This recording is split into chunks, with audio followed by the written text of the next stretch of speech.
down to about 137 health. Well, exactly 137. Another very big combat power. A mobilized battleship, but I don't see how any of these combat powers are going to swing the battle in my favor. Maybe Acid here can make these crawlers go away all the more faster, but we will see. My opponent is still sitting very comfortably at 4k health. Both of us skip, and I decide it's time to go for just more fortress. The forts were doing pretty well. I decide to drop some additional fortresses and spread them around the map. He decides to redeploy some crawlers. I guess into the middle. Yeah, it seems like he's making a bit of an attack squad for the other side now. Or which side does he choose? Yeah, for this side. And this is the moment where I think, you know, I don't know what to do. Let's hit fists. Because fists solve so many problems. So much problem is solved by simply hitting it with big fortress fists. I know that I messed up my grammar myself. Please, no need to point it out. And my opponent is once again going in for the straight up counter. He goes for the melters. While they have received some decent nerfs, EMP missiles are way weaker in my opinion than they were before. And health has gone down a significant bunch. Energy absorption health gain has actually been increased. So I think they actually have more health with energy absorption, but I'm not entirely sure. Compared to the pre-15% health nerf. The fortresses move in. This fortress shield is getting instantly destroyed. And guess what I don't have? I don't have anti-air in the middle. However, with the fortress AoE, with the typhoons, and with some of these crawlers having been redeployed to the middle, where they got destroyed by the fortresses, this side is actually looking pretty good. My opponent does not have the stopping power to keep these fortresses from kinda pushing in. Fist just plain takes the melter out of the game. This Fist elites another unit, and the fortress itself is starting to hit the melter. 3 shots, and they both die at the same time. However, I still have some anti-air. I still have a good amount of fortress power that is just way too much for these few marksmen to handle. And getting elite here, although it would definitely have a good effect, I wager, is super duper expensive. 800. He picked the anti-air to counter the overlords, but I was plain selling out of the overlords, and, well, I think that is going to continue.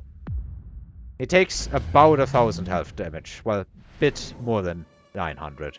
Not that much, all things considered. Lightning Storm. Definitely also makes sense to try and finish it, but I do have fortresses, and their shields don't care about it all that much. My opponent does not have an army that can easily weather the storm. A lot of very vulnerable units. The Wasps were simply not doing enough damage to actually make it here. They were just getting cleaned up by some of the other units, some of the Fangs here. These troopers have been gunning down Wasps all their life, it feels like. He sells the level 5 crawlers. Oh, these are level 6 crawlers. How very nice. And he decides to mobile beacon the Wasps back. I'm not entirely sure what he's expecting. Maybe he's expecting a missile or something. I don't think it's a good choice to go into anti-air barrage here. Instead, I just go for a Typhoon. And Mech Rage on the Typhoons. Level on this bad boy. So this thing is now a level 4 Typhoon that is definitely capable of eating these crawlers for lunch. And in the meantime, these overlords have gained ground cannon, but he only has 2 of them, 2 at level 1. That is not going to counter these fortresses. I think I sold something. I think I sold one of the overlords here to finance all of that. I don't have the money to level this fortress, otherwise I would. But I'm also kinda all in. Meanwhile, my opponent is almost all in. He decides to make a sort of attack squad. Maybe it was to free up the space for the overlords. Definitely can work, but at this point in time, there is some Typhoons here with Mech Rage. And while they are definitely not my first choice against boats, they are also not my last choice against boats.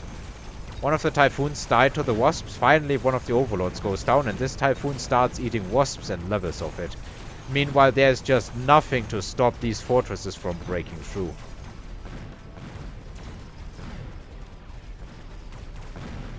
Oof. Everything explodes here. But it's still not over. The tide, however, has definitely swung in my favor, and it's not entirely because of fists, but fists kinda make sure that you take down the melters. And they take down so many small units with a very big AoE. He goes for EMP impact, which of course is good against the shields. I think he should have, he could have deployed it like here, I think, and it would have hit 3 shields instead of just 2. I also go for the EMP, and I have my nuke back off cooldown, and this is starting to look really dire.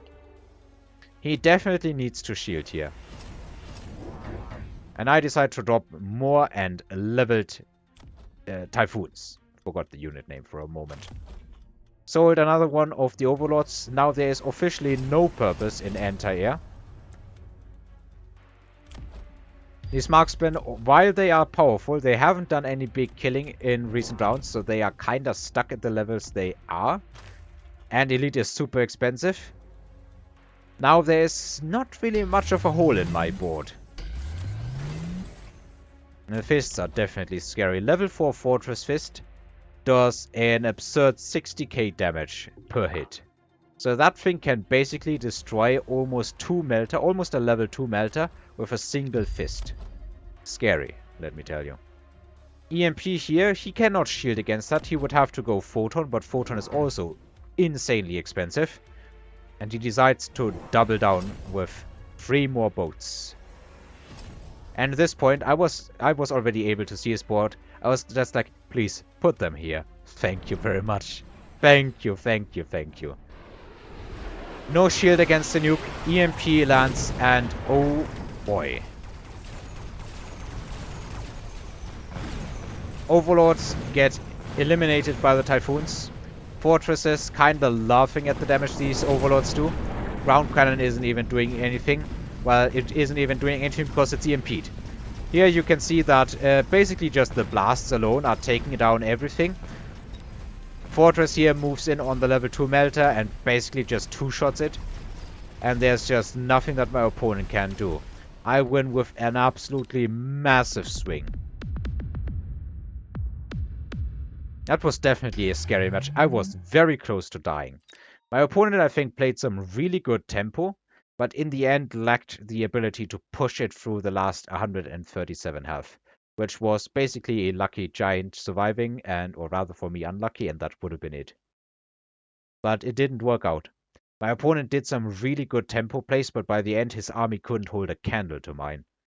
Just some very high level fortresses that will basically one-shot your melters. I mean, even a normal shot from this fortress is basically enough to take out a melter. And when you add the fists, there's just so much destructive power at the front line.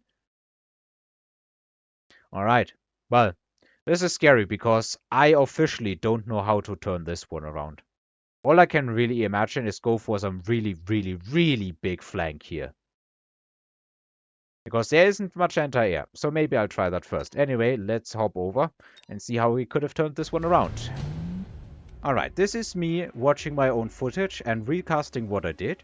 Because for whatever reason, during doing this, my microphone decided it didn't want to record anymore. I guess it wasn't plugged in solidly enough.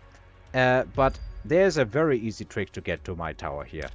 Technically, other units could do it well as well, but these Wasps are just very convenient. I can throw them here because I am selling that Overlord, so it's not going to do anything. Which means that I can just eliminate the Fangs with the missile. The Fortress is going to move ahead and won't shield them anymore. And then the Wasps have free reign towards the towers. I'm hitting EMP missiles here. I had not expected EMP missiles to be as effective as they actually are. I decided to drop 3 melters. Right now I'm putting them near the front, but I realize, oh wait, the shields are probably going to die if I put them close enough to the front where they actually matter. So what I instead decide to do is put all of these melters to the back, where they can, hopefully, inside the shields are fairly far backwards, survive the nuke, and I guess I'm just throwing a missile somewhere. Alright, I already know this is going to work, so watch it with me. Watch the Wasps in the flank. They are going to be super pivotal here. The EMP doesn't really hit much, That fort's artillery is disabled, and that's about all. The nuke is going to hit, but the melters are safe. Boom. Nuke goes down, and the tower goes down. Even if it's leveled, these are level 3 Wasps. They will do the damage no matter what. I don't even know if it was leveled or not. And now, under all of this, the melters can kinda just eliminate some units, but they aren't even in a good position here. They kinda just eliminate some other stuff. At the same time, EMP is hitting all of these fortresses, and they are throwing their fists out, but they're not throwing them at the correct units yet. There was still too many Mustangs left. At the end of the day, only some chaff remains, but the marksman and the melter are able to gun them down. I did another attempt that I unfortunately didn't record the video of, which dealt about 1,400 damage. Basically, two additional melters surviving, and I think one less marksman or something like that. I threw more melters on this side and kinda didn't shield with enough pre-knowledge, didn't want to bother with it at all. But yeah, it was fairly easy to beat with Melter EMP, so maybe all the people telling me that Melter EMP is good against fortresses have some merit. I didn't expect that. I thought the fortresses would just get melted and throw their fists out while the EMP is still on cooldown. But yeah, thanks for watching and listening, everybody. I definitely hope to see you next time. And now I have to recast the entire game, because I also did that with the microphone not working. But it's an awesome game, so maybe I shouldn't mind it too much. Thanks for watching and listening, everybody. And until next time. I'm just checking the units here, or whatever. Until next time. Have a good day.